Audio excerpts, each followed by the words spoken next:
Oke, eh, selamat malam semuanya ya teman-teman setia di consulting. eh Malam ini kita ketemu lagi ya di acara live The Ngobis ya, The Consulting ngobrol bisnis ya, acara yang udah kita rutin adain praktis sejak pandemi teman-teman ya, berarti 2020 lah ya. Jadi pandemi COVID-19 datang, kita rutin ngadain Dengobis, kita undang narasumber-narasumber seputar bisnis ya, kita ngobrol seputar bisnis dengan tujuannya untuk bantu teman-teman para pengusaha, para entrepreneur untuk bisa bertahan ya. Saat itu di masa pandemi benar-benar masa-masa perjuangan ya, kalau teman-teman ingat ya. Jadi kita coba support teman-teman lewat konten-konten yang kita bisa buat ya. Kita support terkait teks, terkait marketing, terkait HRD gitu ya. Nah itu semua buat support teman-teman ya. Termasuk malam ini ya, kita adakan untuk tema menjadi pribadi yang lebih produktif ya. Saya coba ketikkan dulu ya. Ini tema kita. Nah, ini tema kita malam ini ya teman-teman ya, menjadi pribadi yang lebih produktif ya. Sebelumnya saya mau sapa-sapa dulu ya. Ada Istiawan, ada Farhan ya, selamat malam.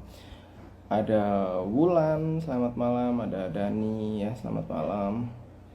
Goversi ya, Kusuma Anya Wijaya, selamat malam ya. Jadi malam ini teman-teman, buat kalian yang mungkin memiliki problem terkait produktivitas ya, kalian bisa pantengin dari awal sampai akhir, dan kalian kalau mau ada pertanyaan kalian tuliskan di kolom komentar ya, nanti akan kita bahas bareng-bareng ya. Oke. Nah ini ada juga Arya Widya ya, selamat malam Arya ya, Arya dari Bekasi ya, mantap ya, selamat malam. Jadi tema kita malam ini terkait produktivitas teman-teman. Jadi kalau kalian ada masalah seputar produktivitas, silakan kalian tuliskan di bawah ini ya, di kolom komentar, kita akan bahas bareng-bareng ya. Jadi malam ini kita narasumbernya seorang coach ya, seorang trainer terkait produktivitas ya. Beliau juga seorang penulis buku gitu ya. Mungkin saya langsung panggil ya, saya langsung ajak join ya, sebentar. One, two, three, four. Oke, Coach Aji. Yeay. Halo, Selamat Mas malam, Lukas. Coach Aji. Selamat malam. Suaraku Mantap. jelas kah? Mantap. Gimana kabarnya, Coach? Alhamdulillah baik. Baik ya. Oke, mantap, mantap, mantap, mantap. Oke, ini aku lagi ngatur posisi. Siap. Udah lama nggak live aku, Mas. Udah lama nggak live ya? Oke, Hampir setengah udah tahun. oke ya, posisinya udah nyaman ini ya, Coach ya. Kayaknya sih oke sih ya. Atau perlu tak naikin lagi atau cukup segini? Nah, tuh kayaknya bagus tuh, tadi agak naik dikit aja. Oh ya, aku naikin ya. Bentar, cari ganjelan berarti. Tunggu Siap, sebentar ya, Mas. siap, siap. Nah, kita siap nunggu sih kalau sama Coach Aji. Nah, ini teman-teman ya. Jadi Coach Aji ini seorang trainer produktivitas, teman-teman. Ya, kalian bisa tanya apapun. Ya, kalian bisa tanya apapun seputar sesuatu yang bisa mendongkrak produktivitas kalian, mungkin tim kalian ya, bisnis kalian. Ya, silakan. Beliau juga seorang penulis buku. Ya, Oke, nah, mudah-mudahan segini cukup ya. siap. Better sih kayaknya, Coach. Oke, Mas selamat Lukas malam, sendiri Coach. gimana? Apa kabar? Baik, baik, baik, baik, sehat selalu sini. Di sana hujan? Sini hujan tiap hari soalnya, Coach. Hari ini enggak. Kemarin Enggak hujan. ya, aman. Oke, Aman-aman. mantap. Oh, Mas Lukas di mana? Surabaya atau di mana? Surabaya, Oh, iya, Surabaya. Surabaya, Surabaya, Coach.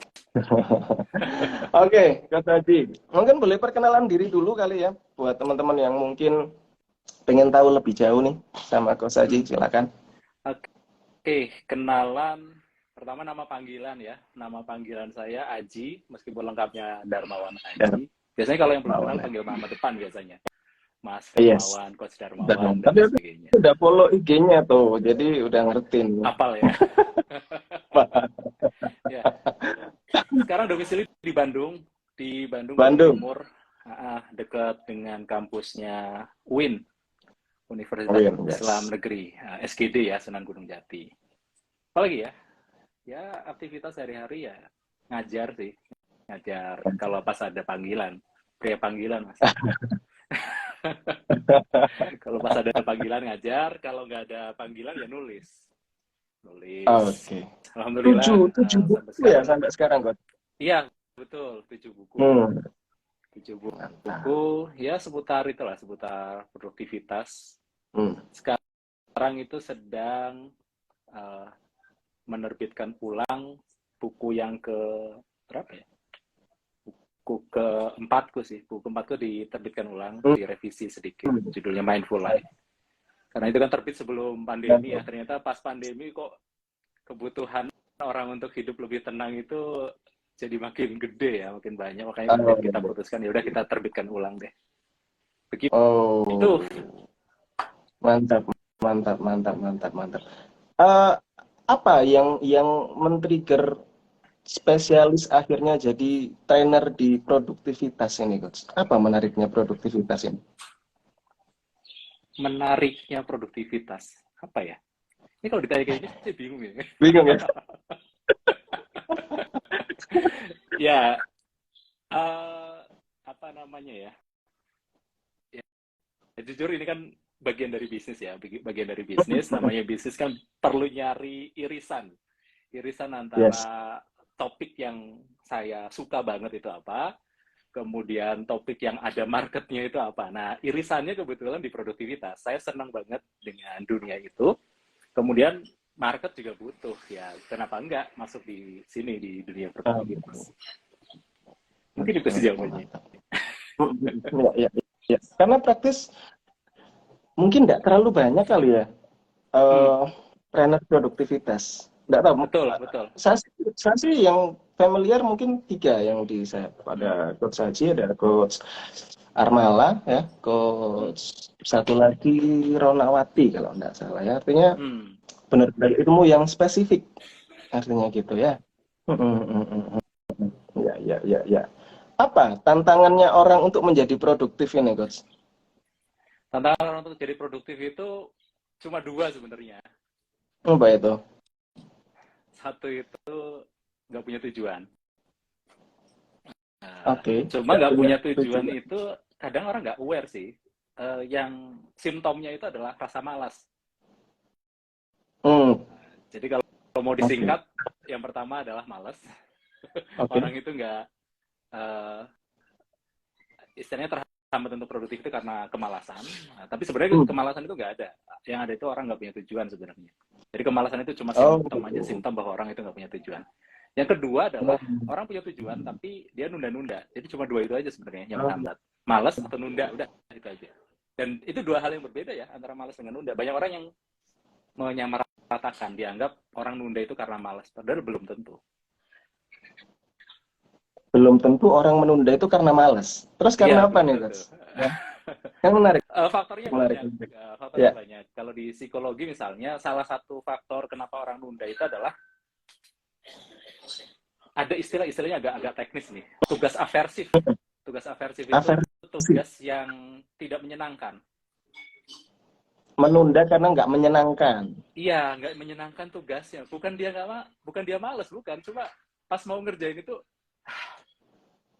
tugas kok susah misalnya gitu ya. Kok tugas kok kayaknya kok berat ya rasanya. Baru dipikirin aja udah berat dan sebagainya. Jadi karena tugasnya itu dianggap atau dipersepsi tidak menyenangkan, entah itu sulit ataupun apa ya, terlalu kompleks misalnya, orang nunda. Bukan karena dia malas, bukan. Ya karena ngerasa susah aja, karena ngerasa susah, yaudah nanti aja deh, besok aja deh. Merasa butuh motivasi lebih besar. Gimana Mas? Itu tadi sepintas aku dengar kata-kata dipersepsikan. Iya, benar ya, dipersepsikan susah. Jadi akan susah gitu ya. Karena nggak ada tugas yang benar-benar susah sebenarnya kan. Persepsi kita aja. Ada risetnya gini Mas. Risetnya itu ke anak-anak sekolah. Anak-anak sekolah itu dipilih yang mempersepsikan bahwa matematika itu susah. Kan lumayan banyak ya yang seperti itu. Iya, iya, iya, banyak Nah, banget. Ya, banyak banget kayaknya ya, kita banyak dulu banget. juga bilang itu deh, matematika susah.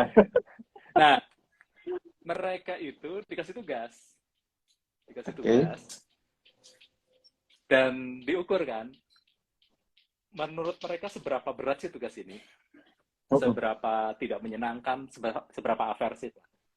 Dan rata-rata menganggap ya tugas matematika sangat sangat tidak menyenangkan, pasti sangat susah, pasti sangat berat dan sebagainya. Padahal mereka belum ngerjain, baru dipikirin. Hmm, Dilihatnya iya, aja iya. belum, baru dikasih tugasnya aja. Nah, kemudian mereka diminta untuk kerjain tugasnya. Oke, coba deh kerjain deh. 2 menit dulu deh, 5 menit dulu deh. Pokoknya mulai dulu aja, disentuh dulu aja. Ternyata begitu mereka memulai, ternyata nggak seberat yang dibayangkan ya ternyata ya. Kok nggak sekompleks Hmm, yang dibayangkan ternyata. Jadi memang persepsi aja hmm. sebenarnya. Kita mempersepsikan satu tugas itu susah, tidak menyenangkan, sehingga akhirnya kita nunda. Padahal kalau segera dikerjakan, mungkin ya sebentar, 1 menit, 2 menit, itu rasa susahnya biasanya turun. Makanya saya punya apa ya mantra gitu mas. Ini mantra Apa itu? buat klien-klien, buat teman-teman itu. Jadi tugas itu berat ketika dipikirkan, Oke, ringan ketika mulai dikerjakan. oke. Nah, kebanyakan orang itu dipikirin toh. Jadi kerjaan Nggak itu cuma action-action. dipikirin, dipikirin tapi nggak dikerjain, nggak disentuh, nggak mulai diorat-oret, nggak mulai di breakdown dan sebagainya. Akhirnya apa? Ya berat, ngebebani pikirannya dia. Akhirnya nggak Hmm, mulai-mulai. Akhirnya nunda-nunda. Akhirnya ya makin lama ditunda kan jadi makin gede ya tugasnya, hmm, perasaannya gitu. hmm, Karena kan deadline-nya makin mepet, makin mepet, makin mepet gitu. hmm. Menarik, menarik, menarik. Jadi sebenarnya kuncinya mulai aja gitu ya. Ya mulai dulu aja. Iya, iya, iya, iya. Kalau memang kerasa susah banget, ya udah bikin komitmen sederhana aja. Oke, saya mau ngerjain tugas ini cuma 2 menit aja, pakai timer 2 menit, nggak apa-apa. Misalnya beres-beres rumah, kata misalnya ya, berantakan banget rumah itu. Pasang timer aja, pasang timer 2 menit. Oke, saya mau beres-beres cuma 2 menit. Biasanya ketika udah mulai 2 menit, momentumnya dapet. Hmm, Kalau benar, benar. momentumnya dapet, susah berhenti. Karena saya dulu fisika, Mas.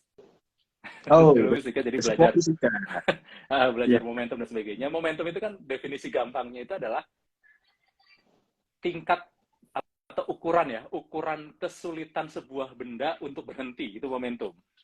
Makin gede Oke, momentumnya, makin sulit benda itu berhenti. oke, Nah, makanya kalau kita dapetin momentum ngerjain sesuatu, itu akan susah berhentinya.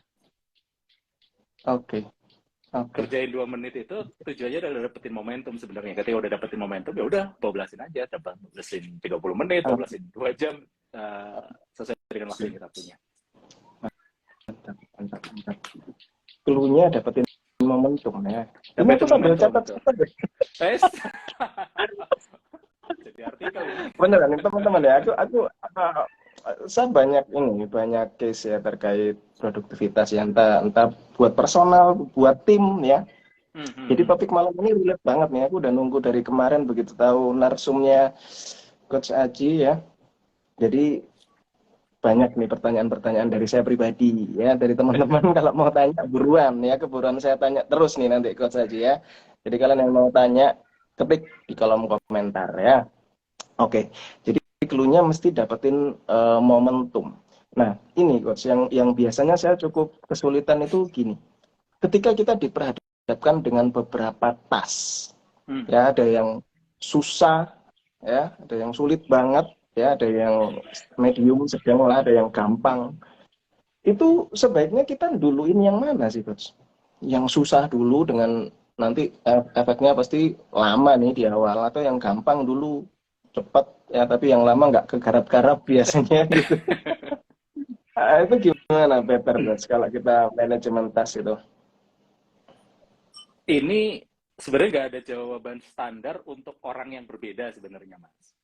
Karena juga Hmm, mazhabnya kan juga banyak juga kan. Misalnya kalau ya. mazhabnya Brian Tracy itu makan kodoknya dulu di awal gitu kan. Artinya apa? Kalau versinya Brian Tracy itu, udah kerjain dulu tugas yang paling susah, tugas yang paling istilahnya apa ya? Kalau Surabaya jelehi mungkin ya.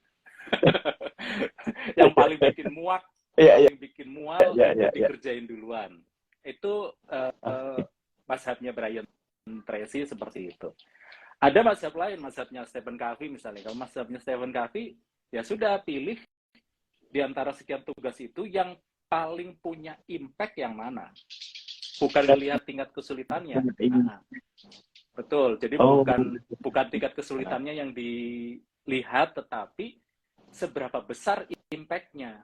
Kalau memang ada satu tugas yang impact-nya ini kalau saya kerjain gede banget, nggak peduli itu menyenangkan atau sulit, ya itu dikerjakan duluan. Makanya kalau kata Stephen Covey itu kan beda ya antara important, penting, dengan urgent, dengan genting. Itu dua hal yang berbeda. Kebanyakan kita itu menganggap semua hal yang urgent itu pasti important, pasti penting. Padahal kalau kata Stephen Covey, enggak. Important itu, penting itu diukurnya dari impact-nya, value-nya. Impact di masa depan itu seberapa gede, value-nya seberapa gede.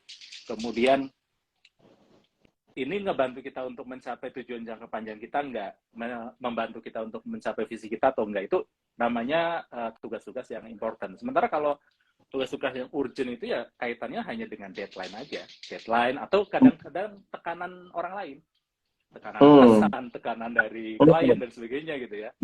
Belum tentu itu sebenarnya hal yang benar-benar penting. Bahkan mungkin urgensinya juga sebenarnya nggak terlalu urgent juga, mungkin datanya masih panjang. Urgent versi mereka gitu kali ya. Cuma karena mereka minta di-update progresnya sekarang, akhirnya itu jadi kesannya jadi urgent untuk sekarang. Nah itu kalau versinya Stephen Covey seperti itu. Kalau ada mazhab lain, mazhabnya neuroscience itu, misalnya Dan Ariely ya. Dan Ariely itu kan dia kan orang neuroscience. Mazhabnya neuroscience itu adalah pilih tugas yang paling butuh kapasitas kognitif yang terbesar, yang paling butuh mikir. Itu yang dikerjakan di awal. Kerjaan-kerjaan yang butuh analisis, kerjaan-kerjaan yang butuh apa ya, high order thinking istilahnya kalau di ini ya, di dunia pendidikan itu dikerjakan di awal. Kenapa? Karena kapasitas otak kita itu berada dalam kondisi terbaik, kondisi tertinggi itu memang di awal hari. 2 jam pertama setelah melek itu kapasitas otak kita itu ada di level yang tertinggi. Makanya kerjakan untuk alokasikan waktunya untuk mengerjakan tugas-tugas yang memang butuh mikir dulu. Ya kita tinggal pilih ininya, milih hubungan di antara ketiga mazhab itu aja sebenarnya sih. Oke. Jadi waktu terbaik buat mikir itu pagi ya? Iya, mikir yang sifatnya analytical ya, bukan yang sifatnya kreatif ya. Kalau kreatif itu malam lebih bagus malah. Malam. Nah, tugas-tugas administratif itu ya siang ke sore aja lah. Yang enggak terlalu berat-berat ya, gitu ya. Betul. Tugas-tugas yang butuh mikir itu pagi, administratif itu siang ke sore, tapi tugas-tugas kreatif itu malam. Walaupun nanti ada orang yang terbalik ya jamnya. Mikirnya malam, kreatifnya kalau pagi, ya ada lah. Nanti kita ngukur diri kita sendiri lah. Ngukur diri kita sendiri, kita tipikal yang mana sih? Tipikal yang mikir berat di pagi atau mikir berat di malam gitu. Kreatif di pagi atau kreatif di malam. Ada orang yang sedikit berbeda gitu. Gitu, Mas. Oke. Menarik ya. Tadi kita bahas menunda, itu udah segitu panjang. Tadi satu lagi belum dibahas nih. Terkait nggak punya goal, nggak punya tujuan. Ya, benar ya, nggak punya tujuan ya?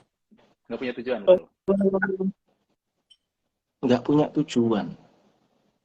Tapi ngomong-ngomong kita cari goal, cari tujuan itu juga nggak gampang loh, Coach. Iya, betul. Ada tips nggak sih kita buat menentukan goal atau tujuan gitu? Apa ya, kalau tips khusus, tinggal sekhusus apa pertanyaannya gitu kan ya. Ya gini sebenarnya begini, sebenarnya setiap orang itu kan punya keinginan sebenarnya kan. Iya. Saya pikir sih belum nemu lah orang yang tidak punya keinginan sama sekali dalam hidup ya. Orang pasti punya keinginan lah, sedikit banyak ya.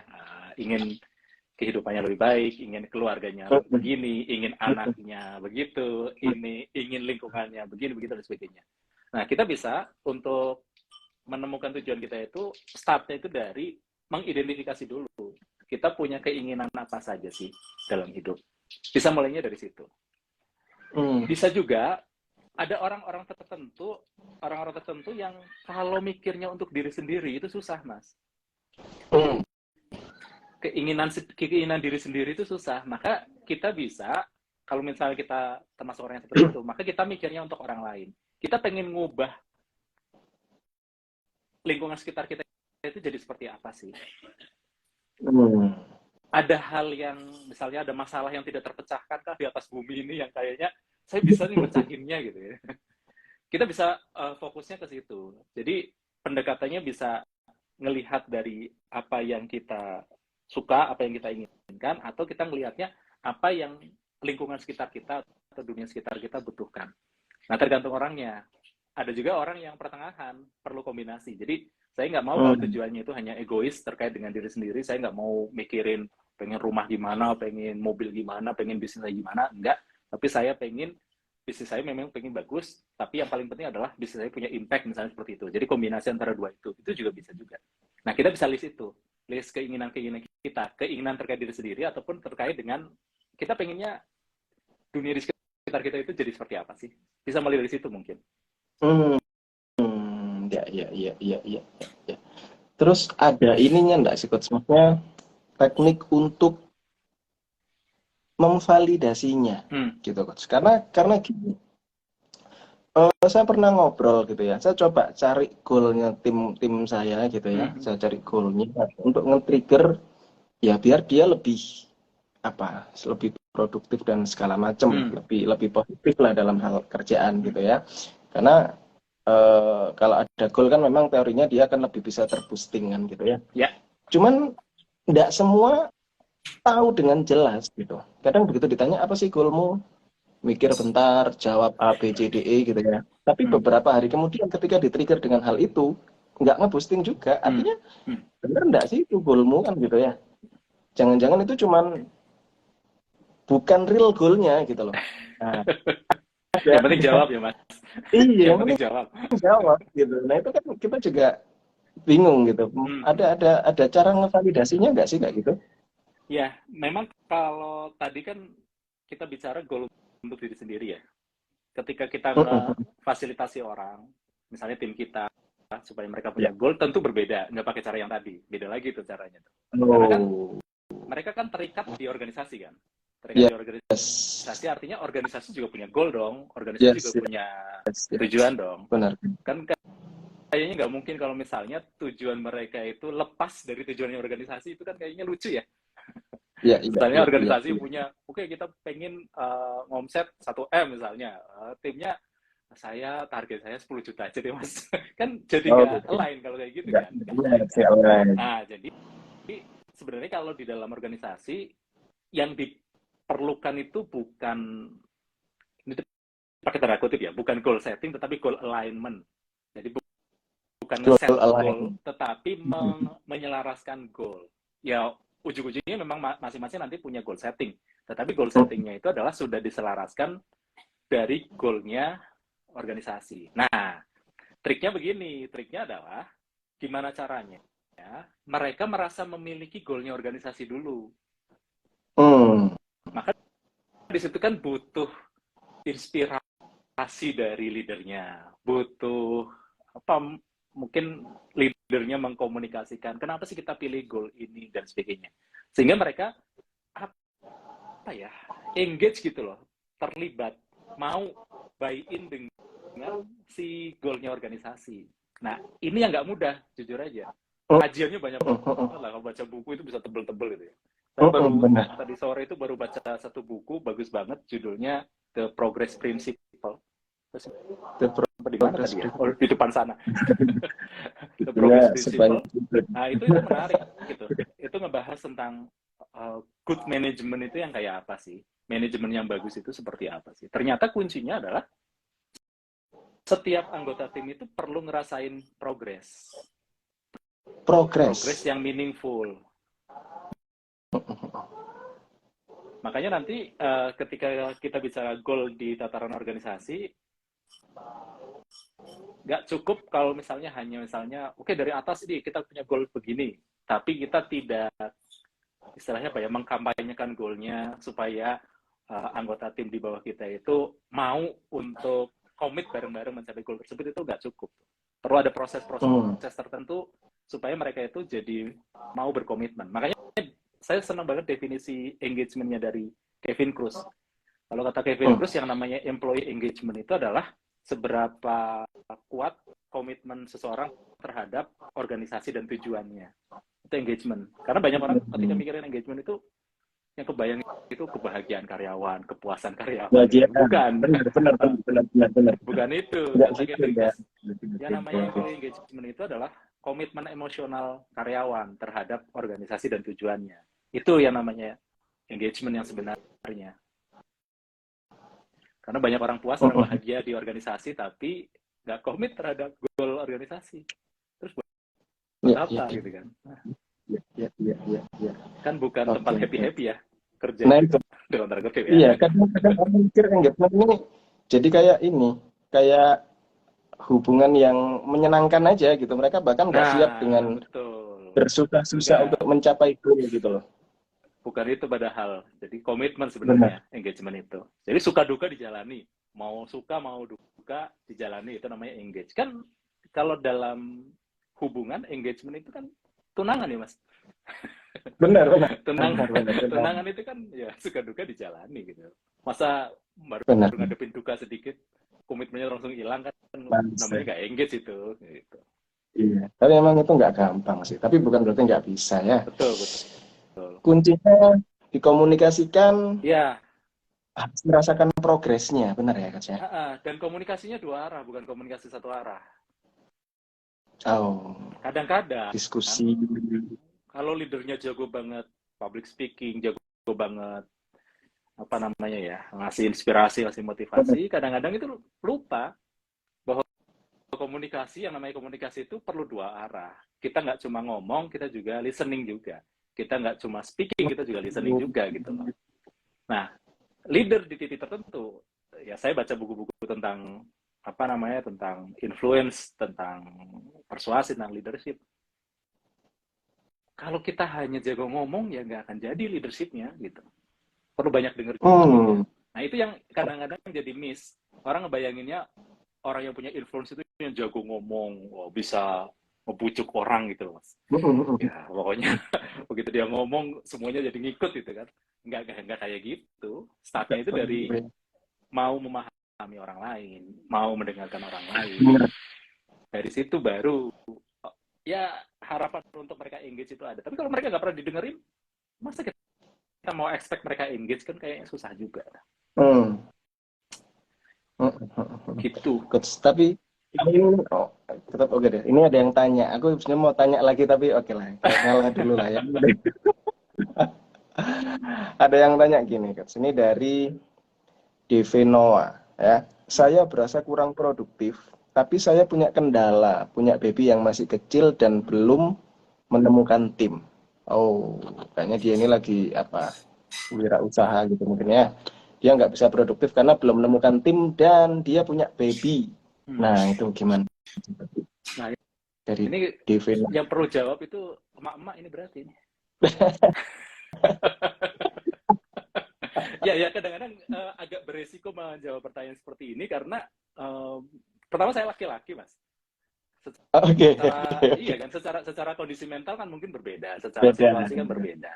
Ketika saya menjawab kan nanti jadinya sotoy aja kan, tahu tuh Mas. Iya. Dan lain sebagainya. Tapi kalau misalnya dibolehkan ngasih rekomendasi, dinikmati dulu punya bayinya, nggak apa-apa. Karena hidup itu kan prioritas ya, kita perlu milih kan. Ketika ada bayi itu sebentar loh, bayi sebentar, kadang-kadang 5 tahun itu nggak kerasa gitu kan, 5 tahun nggak kerasa, tiba-tiba udah gede sebagainya. Itu momen-momen yang sangat berharga.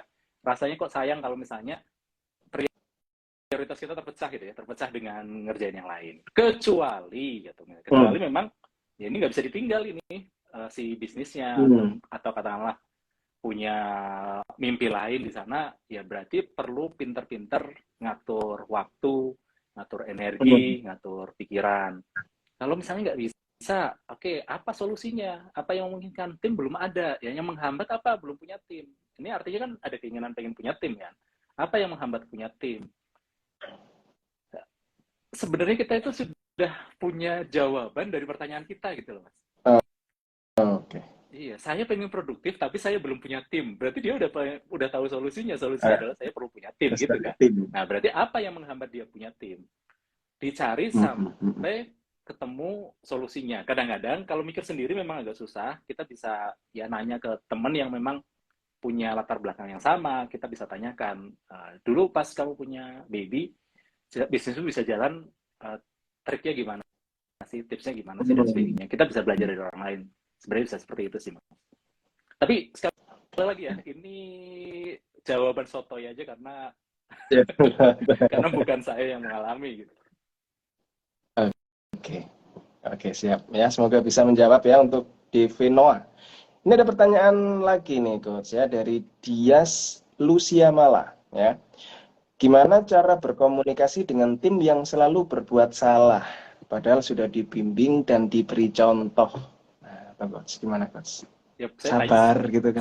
saya tanya balik kenapa dipertahankan. Oh, kenapa dipertahankan ya? Siapa Ya, tadi? Dias kenapa Lucia Mala. dipertahankan? Dipertahankan. Tulis Kenapa di kolom dipertahankan? komentar. Kalau dia berbuat salah gitu kan.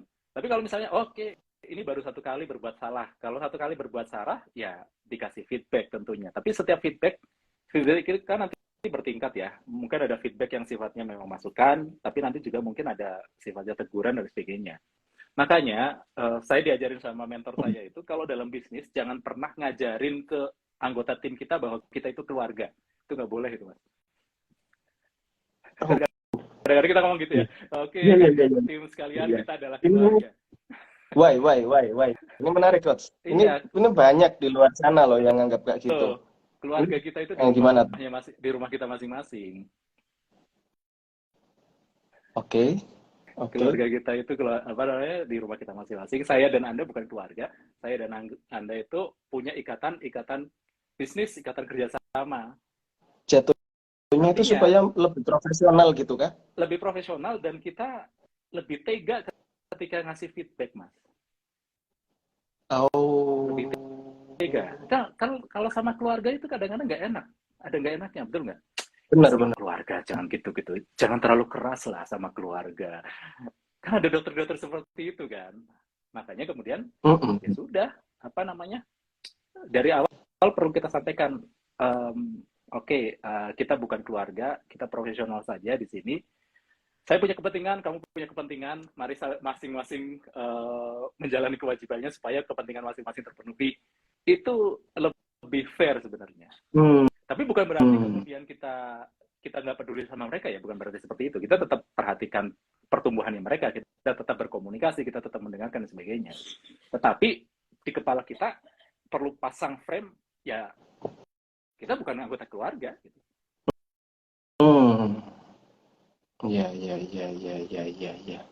Terkait engagement dengan itu masih bisa ke ini ya, masih bisa kejalin ya kalau kita pasang Masih, frame profesional gitu. masih. Jadi kalau kita Oke. bicara engagement itu kan bukan menganggap anggota tim kita itu keluarga, bukan itu kan. Saya paling suka itu elemen engagementnya Kevin Cruz, Mas. Jadi kalau kata Kevin Cruz itu, kalau kita mau menciptakan employee engagement ke tim itu 4 yang perlu dipenuhi. Jadi kebutuhan timnya perlu dipenuhi, ada 4 nih. Mudah-mudahan saya ingat ya. Mudah-mudahan. Yang pertama jelas kebutuhan komunikasi perlu dipenuhi. Mereka ada hal yang pengen disampaikan, kita mau mendengarkan. Kita ada hal yang mau disampaikan, kita perlu menyampaikan. Jadi komunikasi dua arah, itu yang pertama. Ada kebutuhan itu yang perlu dipenuhi. Jadi kalau kebutuhan komunikasinya mampet, misalnya tim ada harapan, ada unek-unek, ada feedback, ada masukan, tapi nggak ada saluran komunikasinya, nggak akan tercipta engagement. Jadi pertama pastikan saluran komunikasinya lancar, dan itu dua arah. Kita ke bawah, dari bawah ke atas. Itu yang pertama. Dan ini problemnya korporasi ya. Iya. Birokrasi banget kan. Birokrasi banget dari atas ke bawah itu. Orang mau ngobrol panjang banget. Betul. Itu yang pertama, komunikasi. Yang kedua adalah kebutuhan untuk growth, untuk bertumbuh. kita kasih Bertumbuh ini kesempatan dalam artian benar. secara personal. Jadi kalau dikaitkan dengan obrolan kita di awal itu, bagaimana mereka bisa merasakan sense of progress dalam pekerjaannya maupun di dalam dirinya. Oke, saya kerja di sini ternyata selama setahun saya bertumbuh loh. Nah, itu akan menciptakan engagement. Tapi kalau misalnya saya setahun kayaknya nggak ada pertumbuhan apa-apa, nah itu bikin orang kemudian jadi, udahlah, saya mau cari tempat lain yang lebih menantang misalnya, tempat lain yang lebih menumbuhkan diri saya. Jadi kebutuhan akan engagement ini perlu kebutuhan akan growth akan pertumbuhan ini perlu dipenuhi dulu. Jadi ada komunikasi, kemudian ada growth. Setelah itu apa? Ada kebutuhan akan trust, akan kepercayaan. Trust. Okay. Nah, ini fenomena menarik selama pandemi kemarin. Kan rata-rata WFH ya, work from home. Benar. Kan? Benar. WFH itu atau remote working itu hanya efektif kalau atasan punya trust ke bawahan. Benar. Lah, kalau nggak punya trust ke bawahan, curiga mulu. Fenomenanya lucu-lucu. Kerja di rumah, Zoom-nya harus nyala, kameranya. Iya. Terus ada report per 5 menit, harus ngapain? 5 menit saya nggak begini. Bahkan ada yang pasang tracker di laptopnya karyawan supaya tahu dan sebagainya. Lah, ya it's okay lah. Tracker oke, dan lain-lain oke. Tetapi itu berdasarkan trust atau berdasarkan distrust. Melakukan itu semua itu karena kita trust ke tim kita bahwa pasti saya akan menemukan hal yang wow, hal yang bagus dari tim saya, atau itu karena saya nggak trust sama tim, jadi saya perlu mencari kesalahannya di mana, saya perlu mencegah mereka berbuat jelek dan seperti apa, itu nggak akan jalan, ya. Jadi mereka butuh trust. Kalau kita trust ke mereka, mereka pun trust ke kita. Yang ketiga. Tapi itu selalu relevan gitu ya, Coach. Karena memang ada beberapa tipe orang yang selalu cari celah. Ya, buat apa? Tujuannya? Buat apa? Maksudnya gini, Kak, misal WFH gitu lah ya.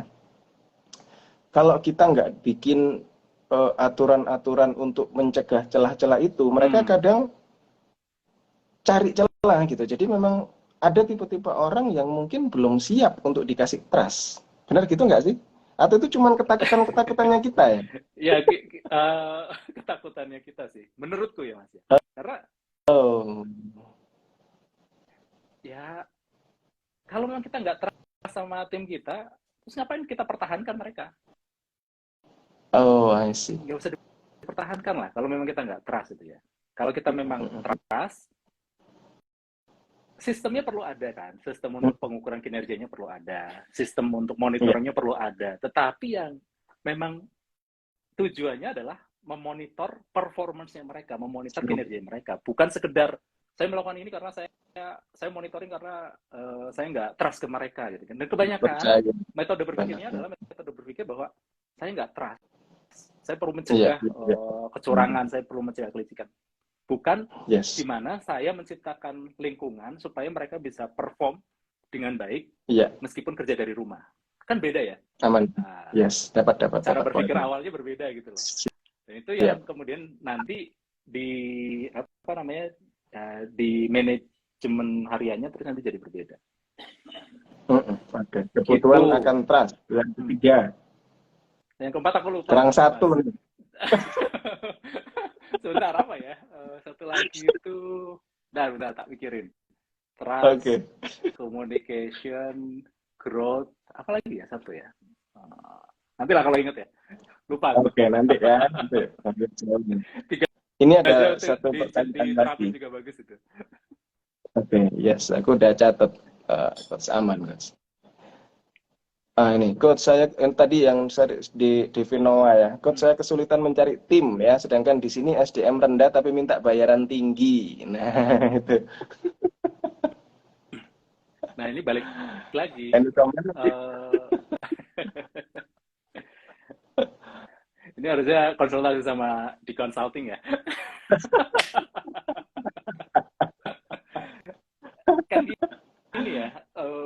misalnya gini, bayaran tinggi tapi ROI-nya tinggi kan nggak ada masalah, bener nggak Mas? Yes, benar. Misalnya aku bayaran orang, dia mintanya berapa? 5 juta, tapi dengan hire dia bisa balikin 25 juta, 50 juta, 100 juta, ya aku no worries, Bayar. bener nggak? Nah, Yes. gitu kan. Yes, Jadi, yes. ya balik lagi tentang kesepakatannya mau gimana. Oke, dia mintanya segitu misalnya. Ya sudah, targetmu segini, kerjaanmu ini, gitu kan. Bisa nggak, gitu kan. Makanya, proses berpikirnya nanti dibalik. Kerjaannya dulu dibuat, terus baru ketika ngerekrut orang baru ditanya, maunya gaji berapa. Saya punya kebiasaan baru, Mas, dari tahun kemarin. Ini juga diajarin sama mentor bisnisku. Jadi tidak pernah istilahnya apa ya? Kalau saya ngerekrut karyawan, apalagi karyawan yang sifatnya full time ya, bukan yang part time ya, yang karyawan yang full time, itu jangan pernah nego gaji dia. Dia minta berapa kasih aja. Oh. Saya diajarin begitu. Iya. Tapi kasih keterangan. Kalau nggak sanggup, saya nggak akan terima. Gitu aja. Oh. Jadi kita expect something gitu ya. Kalau nggak sanggup. Disiapkan dulu, ini job desk-nya begini, targetnya begini, kamu maunya gaji berapa dengan beban kerja seperti ini. Nah, kalau memang budgetnya masuk, dia sanggup, ya diterima. Tapi kalau memang budgetnya nggak masuk, ya sudah. Oke, kamu secara kompetensi oke, secara personality oke, tapi secara budget kita nggak oke, sudah ditolak, tidak diterima sebagai karyawan. Nah, saya diajarin seperti itu. Kalau dia mau menurun, kalau tetap diterima atau tetap ditolak tuh? Saya akan nyari yang lain lah, Mas. Oh, tetap cari Maksudnya yang lain. waktunya pasti dia akan gunakan untuk nyari duit dari tempat lain. Kalau dia nurunin ya, artinya kan ada asumsi begitu kan. Oke, saya butuhnya 5 juta sebulan kok dengan beban kerja seperti ini. Aku mau lah. Tapi ketika misalnya, udah saya turunin pas 3,5 juta deh Mas gitu kan. Dia akan menurunkan 1,5-nya itu komitmennya, menurunkan effortnya juga kan. Karena menurut persepsi dia yang layak kerjaan begini 5 juta. Ketika cuma dikasih budget 3,5 juta, ya dia akan bekerja dengan budget 3,5 juta. Dia akan nyari 1,5 jutanya di tempat lain. Iya. Ini catatannya full time ya Mas ya? Full time, bukan part time. Kalau part time sih. Kalau part time memang masih oke. Iya. Menarik. Ini Coach Haji, aku terkait yang kebutuhan komunikasi tadi, itu tadi kan pertama ya, komponen pertama. Ada model tim itu yang ketika dia dikasih ruang untuk diskusi, ada tipe-tipe orang yang cenderung memaksakan ide ketika nggak diakomodir, jatuhnya dismotivasi gitu ya. Padahal memang idenya belum bisa dilakukan, belum cocok dilakukan. Nah itu gimana ya ngadepin tipe-tipe tim yang seperti itu ya? Ya, culture-nya memang perlu dibangun dari awal. Jadi, misal kalau di tempatku itu, saya bikin semacam, fundamental operation.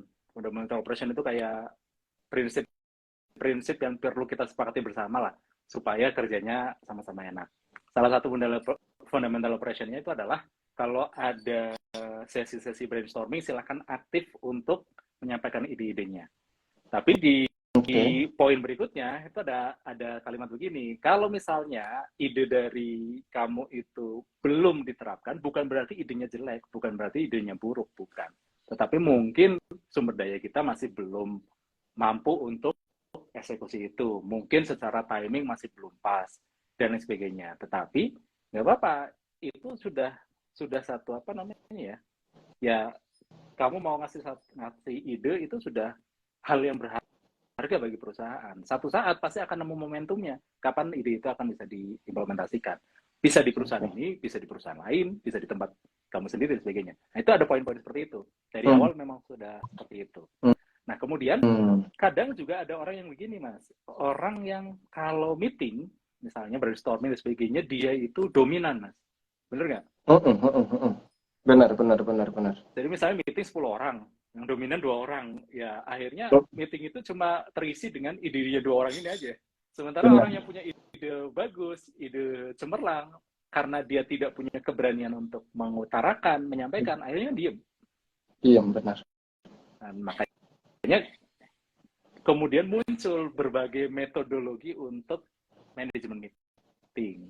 Nah, salah satu favorit saya itu ada namanya silent meeting, Mas. Silent meeting tuh Nah, gimana silent tuh? meeting itu adalah meeting tapi nggak boleh ngomong. Oke, oke, oke. Aku coba Jadi dengerin dulu deh. Masih semua tahu. komunikasi itu tertulis.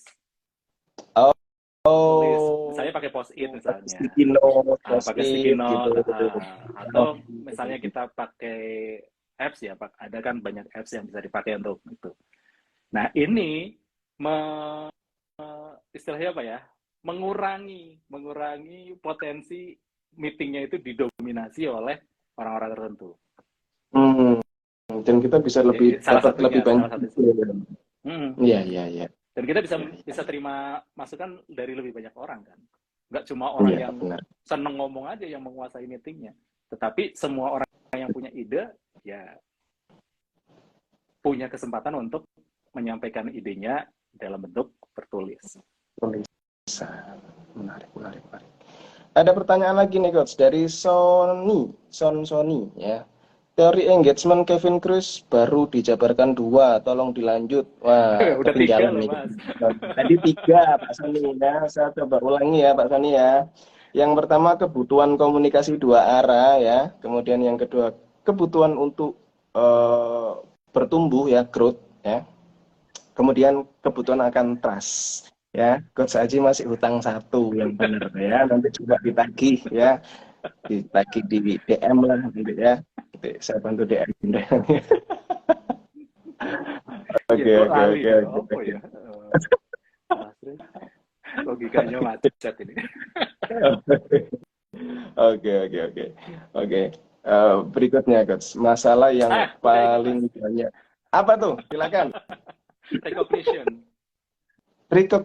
Oh, pengakuan. Ya, pengakuan. Pujian. Kebutuhan akan pengakuan. Ya, bentuknya bisa pujian, bisa macam-macam ya. Recognition kan ada banyak cara untuk merecognize anggota tim kita kan.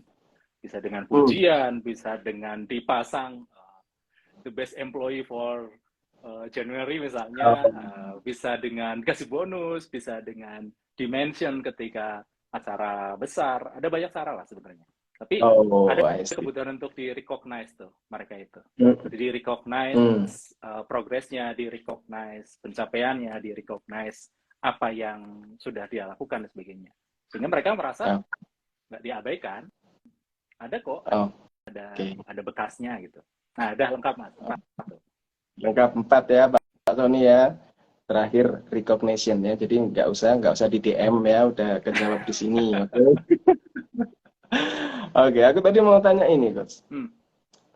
Masalah terbesar sebagian orang Indonesia itu adalah masalah fokus.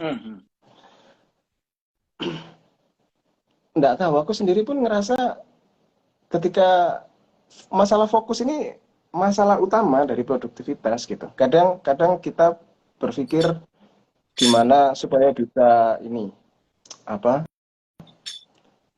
multitasking. Tapi nyatanya juga nggak selesai gitu. Multi doang, selesainya kagak gitu. Itu gimana ya ngelatih kita untuk lebih fokus dengan tas tertentu supaya nggak ke distract dengan hal-hal yang lain, handphone mungkin itu kan sekarang masalah begitu. Ada masalah notif besar, dikit ya? gak bikin iya gitu, Coach. Oke, jadi kadang-kadang kalau kita ngomongin fokus itu kan tiap orang juga punya persepsi yang berbeda nih Mas. Karena fokus sendiri sebenarnya kan ada 3 level nih, ada 3 level fokus ya. Yang pertama itu fokus yang gede banget. Fokus yang gede banget itu adalah kamu mau ngapain sih di dunia ini gitu kan.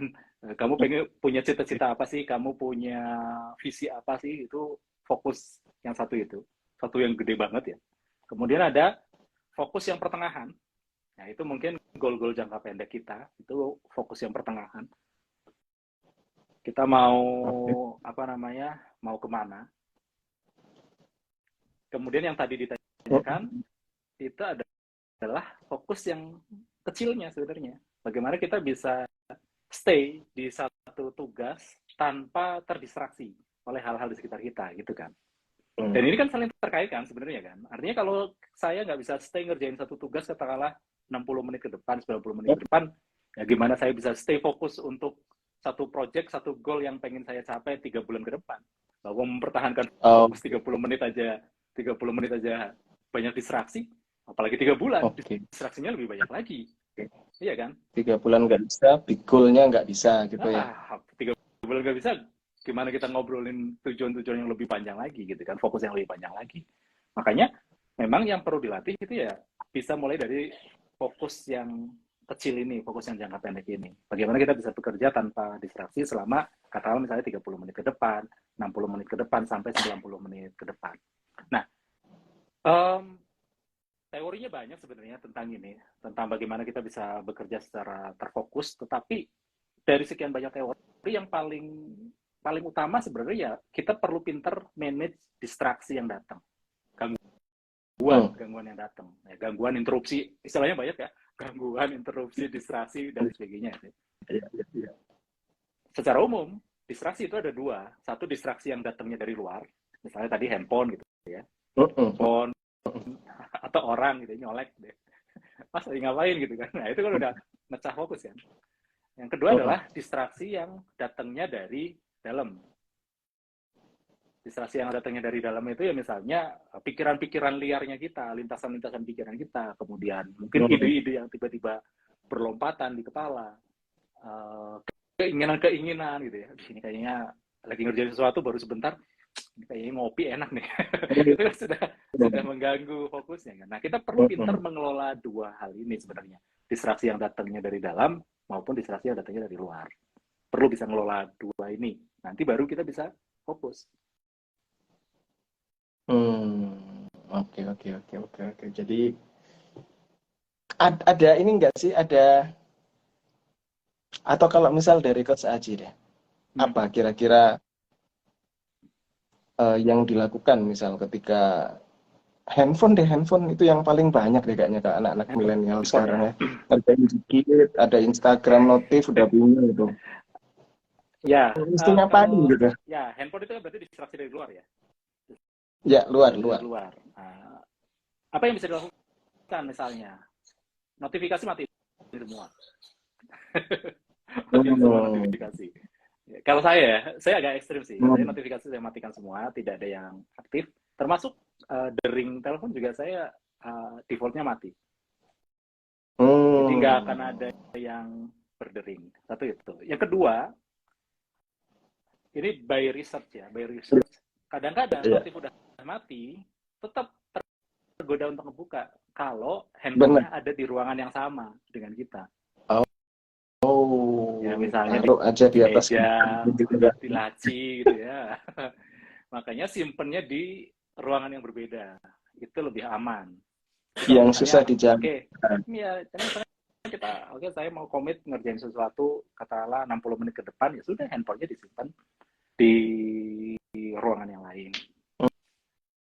Yang paling sederhana itu, yang paling sederhana ya.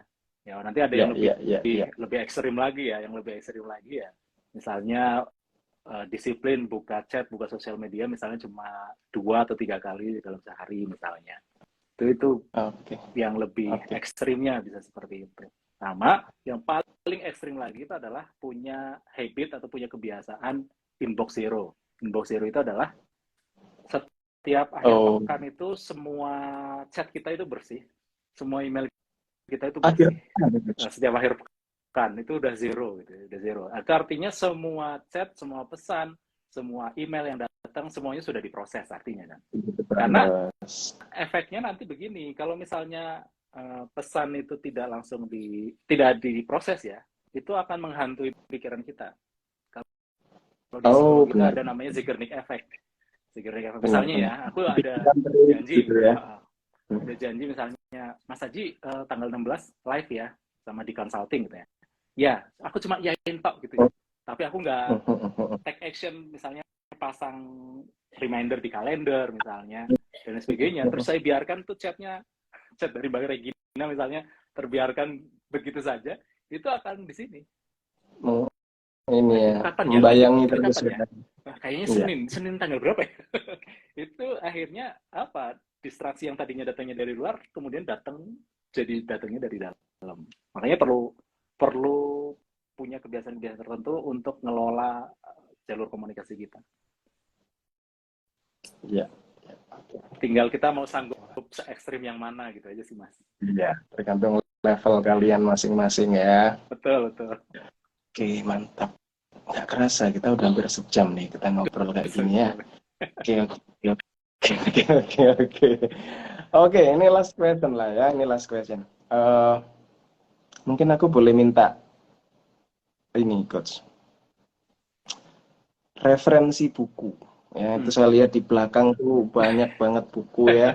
Kalau boleh direferensikan 1-2 buku untuk masalah produktivitas atau engagement team ya, atau apapun lah buku terkait itu, Coach. 1 atau 2 boleh, Coach. Oke, kalau buku untuk engagement team, saya rekomendasinya bukunya Kevin Kruse, judulnya Employee Engagement 2.0. Wait, ya ini saya sambil tulis ya, karena nanti ini mungkin juga saya perlu beli. Apa tadi judulnya, Coach? Employee Engagement 2.0. Employee Engagement 2.0 by Kevin Kruse. Kevin Kruse ya. Terus kalau tentang apa lagi, Coach? Engagement. Tentang engagement. Oke, Kalau satu tentang lagi. Produktivitas pribadi, favorit saya itu antara 2 ini ya, saling melengkapi sebenarnya 2 buku ini. Yang pertama itu The One Thing, Gary Keller. The One Thing. The One Thing. Gary Keller. 1 ya. 1. Oke. The One Thing. Gary Keller. One Thing punyanya Gary Keller. Oke. Sama Essentialism-nya Greg McKeown. Essentialism. Oh, Essentialism. Punyanya siapa tadi? Ada bukunya nih. Nah, ini. Essentialism punyanya Greg McKeown. McKeown. Oke. Belajar baca terbalik lah ya. Oke.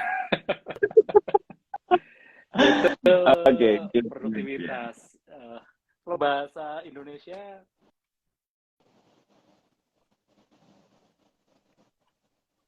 buku aja ya.